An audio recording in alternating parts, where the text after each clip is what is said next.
मेरा मशवरा ये है इस हुकूमत को कि फिल फॉर सिंध असम्बली, बलोचिस्तान असम्बली और कौमी असम्बली को तहलील कर दे। फिल फॉर तहलील करें। और अगर आप चाहते हैं पूरे पाकिस्तान में इकट्ठा इलेक्शन हो तो आइन के मुताबिक, सुप्रीम कोर्ट के फैसले के मुताबिक इलेक्शन अपने टाइम पे हो रहा है। जो 90 दिन का टाइम था उसके अंदर हो रहा है। तो आप वो असहमियाँ तोड़ दे, आप पीछे आए, सारे मुल्क में इकट्ठे इलेक्शन हो जाएगा। अब आपको आगे का कोई और रास्ता नहीं है। ये हुकूमत बंद गली में फंस चुकी है।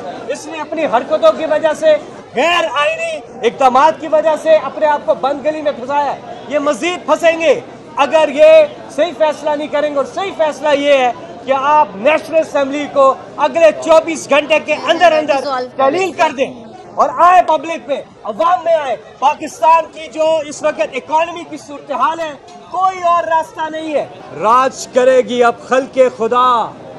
आज जो फैसला आया है एक तारीखी फैसला आया है। जिस तरह से हमने पहले भी अदालतों का एहतराम किया है, चाहे हमारे हक में फैसला आए या हमारे खिलाफ आए, हम अदालतों का एहतराम करते हैं।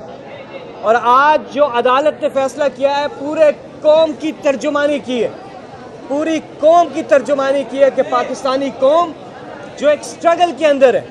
आज 1 साल हो गया ये कौम हकीकी आज़ादी की उस जदोजहद में है, जिस जज्बे के साथ, जिस जोश के साथ इमरान खान के साथ पाकिस्तान बचाने की, पाकिस्तान के आइन को बचाने की तहरीक, तो सब मुबारकबाद के मुस्तहिक है ये कौम। अल्लाह ताला का हम जितना शुक्र अदा करें वो कम है। या रब्बुल आलमीन, आपका बहुत बहुत शुक्रिया। अब आगे क्या होगा?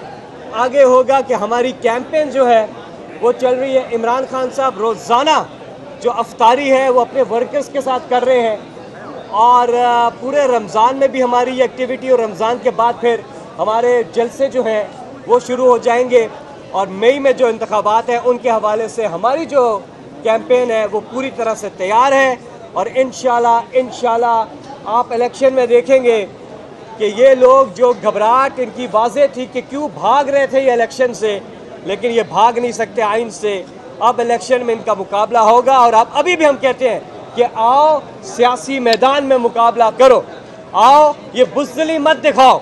ये जो हरकतें कर रहे हैं कि किसी तरह से इमरान खान को रास्ते से हटाया जाए, उन पे कातलाना हमला भी किया गया, उन्हें पॉलिटिकली भी नॉकआउट करने की कोशिश की गई। 150 मुकदमात इमरान खान पे बनाए। और यही बहुत बड़ी दलील है कि अगर उनकी छोटी सी भी कोई करप्शन होती तो एक ही पर्चा काफ़ी था। 150 पर्चे, ये दलील है कि इमरान खान ने कुछ भी नहीं किया। और आए दिन पर्चे होते हैं, हर सुबह नाश्ते में उन पे एक FIR उनके सामने आती है। ये हर पे इस्तेमाल कर भी ले, इमरान खान इंशाल्लाह सुरखरू होंगे, पाकिस्तानी कौम सुरखरू होगी, जमहूरियत सुरखरू होगी। और यहाँ पे मैं मीडिया को बहुत बहुत मुबारकबाद देता हूँ कि आप भी मीडिया और सोशल मीडिया के टाइगर्स और टाइगर्सेस और हमारे ओवरसीज पाकिस्तानी, आप सब खिराज तहसीन के मुस्तहिक हैं। ये स्ट्रगल में आपने वकला, हमारी अदलिया को तो खिराज तहसीन है ही है कि वो कॉन्स्टिट्यूशन ऑफ पाकिस्तान